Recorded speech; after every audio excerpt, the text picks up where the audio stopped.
પેન્શનનું કોને ટેન્શન? સ્વાભાવિક રીતે એ સવાલ સાથે જવાબ પણ એ જ છે કે પેન્શનનું ટેન્શન જે સરકાર અલગ યોજના બનાવતી હોય, અલગ પેન્શનની યોજના અમલમાં કરતી હોય અને જેને એ લાગુ પડવાની હોય એમને એનું ટેન્શન હોય. ટેન્શન ક્યારેક સરકારને પણ હોય કે યોજના લાગુ કરવા માગતી હોય અથવા લાગુ કરી હોય એની સામે અવાજ ઉઠે અથવા આંદોલન થાય.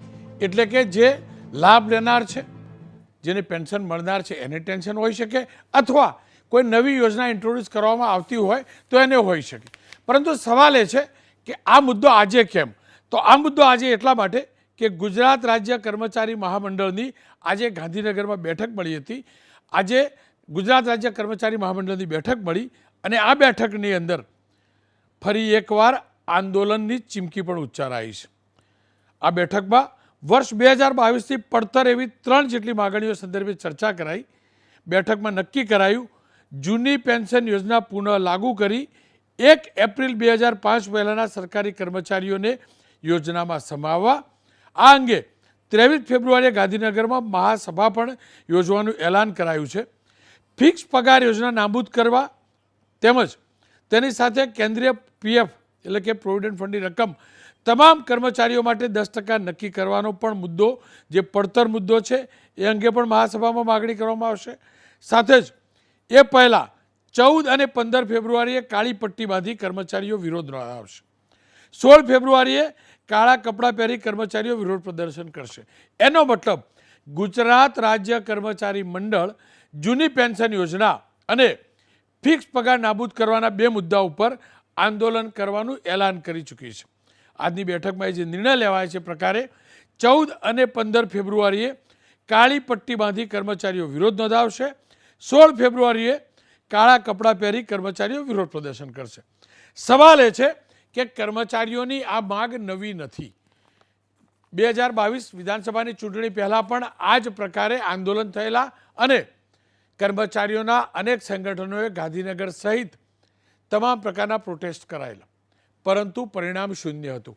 ત્યારે સરકાર સાથે સમાધાન થયું હતું. હવે કર્મચારી મંડળોનું કહેવું એમ છે કે જે સમાધાન થયું હતું એ પ્રકારે પણ પૂર્ણતઃ અમલ નથી કરાયો.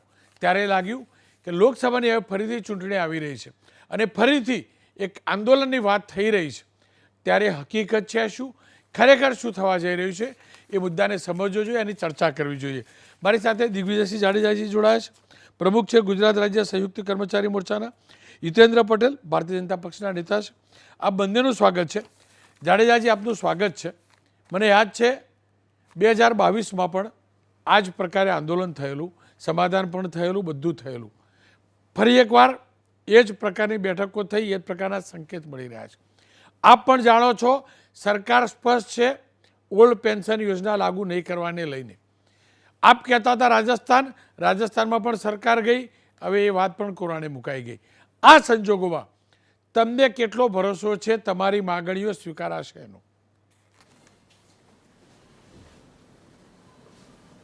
જ્યારે રાજ્યના સંયુક્ત કર્મચારી મોરચો અને રાજ્યના કર્મચારી મહામંડળ આ બંને મંડળોની આજે મહત્ત્વની બેઠક સવારે બોલાવવામાં આવેલી હતી. અમે ગઈકાલે પણ માનનીય નાણામંત્રીશ્રીને કનુભાઈને મળ્યા હતા. અમે રજૂઆત કરી કે જ્યારે 16/9/2022ના સરકાર સાથે સમાધાન થયું, સરકારે જે પ્રશ્નોમાં મોટાભાગના પ્રશ્નોનું નિરાકરણ કરવામાં આવ્યું. આજની તારીખે 2005 પહેલાંના જે લાગેલા સમગ્ર દેશમાં લાગેલા કર્મચારીઓને જૂની પેન્શન આપવામાં આવે છે અને છેલ્લે હમણાં મહારાષ્ટ્રમાં પણ આપવામાં આવી. તો સરકારે સ્વીકારેલી બાબત છે 10ના 14% કરવા, એ પણ વિશેષતાવાળો પત્ર કર્યો. 10 સામે 10, 12 સામે 12 ને 14 સામે 14. અને ઘરભાડું એચઆરએ જે 7મા પગાર પંચ મુજબ દેવાની વાત હતી તો ત્યારે સમાધાન વખતે 37% ઘરભાડું મોંઘાઈ હતી. તો 37% મુજબ પહેલો સ્ટેપ છે એ 8, 16 અને 24 છે. બીજું સ્ટેપ 25% મુજબ એ 9, 18 અને 27 છે. ત્રીજું સ્ટેપ 50% મોંઘાઈ થાય ત્યારે 10, 20, 30 આપવાનું. આજે 50% સુધી પહોંચી ગયા છતાં પણ સરકારે એ વિસંગતા એ ઘરભાડું આપેલ નથી. આ 3 પ્રશ્નો અમારા જૂના માંગણી મુજબના સરકારે જાહેર કરેલા છે. એ બાકી છે.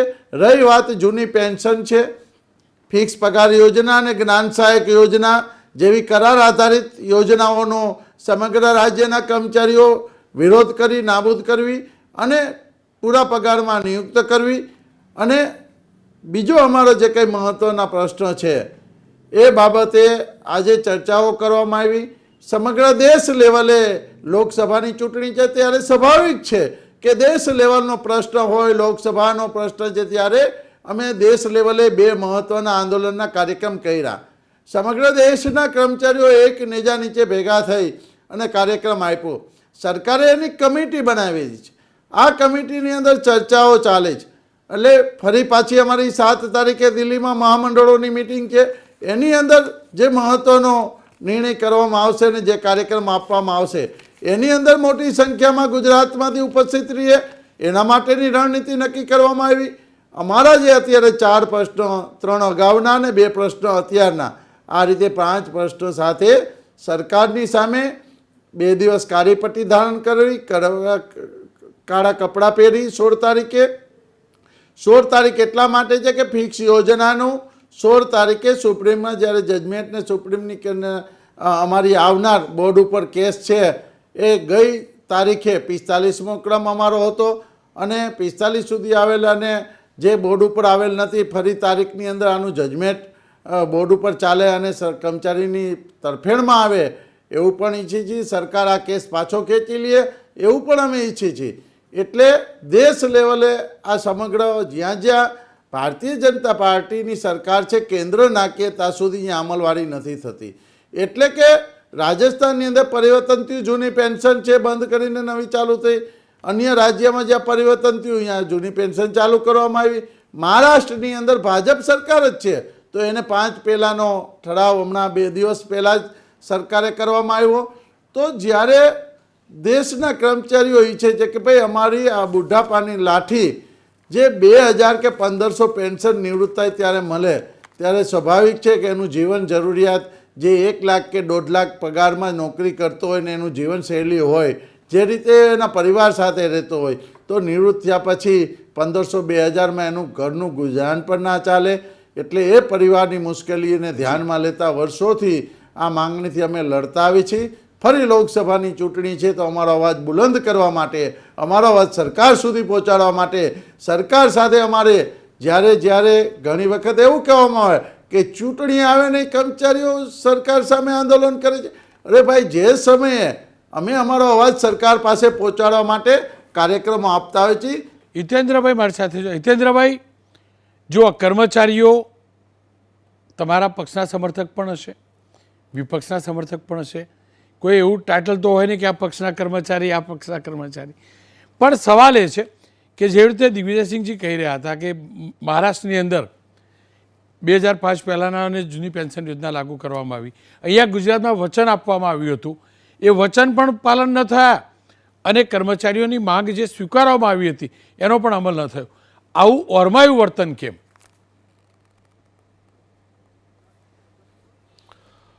રોનકભાઈ, ગુજરાતની પ્રગતિમાં, આ દેશની પ્રગતિમાં સરકારોએ જે યોજનાઓ બનાવી લોકો સુધી પહોંચાડવાનો પ્રયાસ થયો, લોકભોગ્ય યોજનાઓ, તો એની કોઈ કરોડરજ્જુ હોય તો રાજ્યના કર્મયોગી મિત્રો છે. સરકાર ગમે તેટલું સારું કરવાનો પ્રયાસ કરે એને એન્ડ સુધી લઈ જવા માટે આ જ લોકોએ ભારે પ્રયાસ કર્યો છે. હમણાં જે વિકસિત ભારત સંકલ્પ યાત્રા થઈ તો રાજ્ય સરકારની 17 જેટલી યોજનાઓને છે ખેડબ્રહ્માના છેવાડા ખૂણા સુધી લઈ જવા માટે આજ લોકોએ ભારે પરિશ્રમ કર્યો છે. અને મેં ગાંધીનગરમાં તો તમામ કર્મચારીઓનું સન્માન પણ કરાવ્યું છે. એટલે સરકાર અને કર્મયોગી અધિકારી મિત્રો એ એક સિક્કાની 2 બાજુ છે અને રાજ્યની સફળતામાં, કેન્દ્રની સફળતામાં એમનો પૂરેપૂરો અધિકાર છે, એમનો ફાળો છે. અને એટલે જ જ્યારે રાજ્ય સરકારની સામે કે કેન્દ્ર સરકારની સામે દરેક લોકો પોતાની વાત રજૂ કરતા હોય છે. એ ગામનો નાનો કારીગર હોય, ખેડૂત હોય, ખેતમજૂર હોય, ઉદ્યોગપતિ હોય, નાનો ઉદ્યોગકાર હોય, ફેરિયાવાળો હોય, તો દરેકની એક સમસ્યા હોય છે અને વખતે સમસ્યાનું અહીંયા રજૂઆત પણ થતી હોય છે. અહીંયા દિગ્વિજયસિંહ જે રજૂઆત કરી એ પણ એમની રજૂઆત કરવાનો એમનો અધિકાર છે. રાજ્ય સરકારે ખૂબ સહાનુભૂતિપૂર્વક એને વિચારવામાં આવશે. આજે ક્યાંક મેટર સબજ્યુડિસ છે તો આવનારા દિવસોમાં પણ ધારો કે એમની જે સમસ્યા છે તો રાજ્યમાં 2% જેટલા સરકારી કર્મચારી છે, તો 19-20% જેટલા ખાનગી ક્ષેત્રના પણ કર્મચારી છે. કોઈ ખેત મજૂર છે, કોઈ ખેડૂત છે, કોઈ ગામ કારીગર છે, કોઈ ફેરિયાવાળો છે, કોઈ બિનસંગઠિત કર્મચારી છે, કોઈ રોજમદાર છે, કોઈ ખાનગી ક્ષેત્રનો. તો એ બધાના લોકોને તો આ મળતું નથી અને તેમ છતાં એ સર્વાઈવ થાય છે. એટલે રાજ્ય સરકાર એ બજેટની માલિક નથી, એની ટ્રસ્ટી છે. કેન્દ્ર સરકાર પણ એને મળેલા નાણાંનો ઉપયોગ, ટેક્સના નાણાંનો ઉપયોગ સર્વ ક્ષેત્રમાં ફાળવીને થાય, સર્વાંગી વિકાસ થાય, એની ચિંતા હોય છે. સાથે સાથે આપ તો ખૂબ એમાં જાણકાર છો કે એની નાણાકીય શિસ્ત પણ જાળવવાની હોય છે કે રાજ્યના બજેટમાંથી જે આવક થઈ એની પગારમાં જે આવક થાય, ભથ્થામાં જે આવક થાય, પેન્શનમાં જે જાય આવક, તો એની પણ એક લિમિટ હોય છે. મારો સવાલ એ છે, આ લિમિટો જાણતા હોવા છતાં સરકારે જ્યારે ત્યારે સમાધાન કરીને વચન કેમ આપેલું? દિગ્વિજયસિંહ, વચન શું આપેલું કોઈ હિતેન્દ્રભાઈને?